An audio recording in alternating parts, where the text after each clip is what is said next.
I'm gonna go tanning at Hollywood Tan. I was going to this place called Beach Bums, and it was awesome, but now it changed to Pacific Beach, and I really don't like it too much, so I got a Mother's Day membership package at Hollywood Tan, and it was $99 until 2014.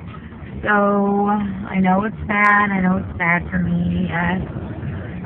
But I'm still going to do it, at least at the beginning, just to get it going. And it was a gift for my husband. So, tanning lotion, though, I got JWoww tanning lotion. And I would grab it, but I probably shouldn't reach over while I'm driving to grab tanning lotion. It's like the big bright pink bottle. It's one and done black bronzer. It works really well. So I'm on my way there, and I will let you guys see what I look like for the after effects.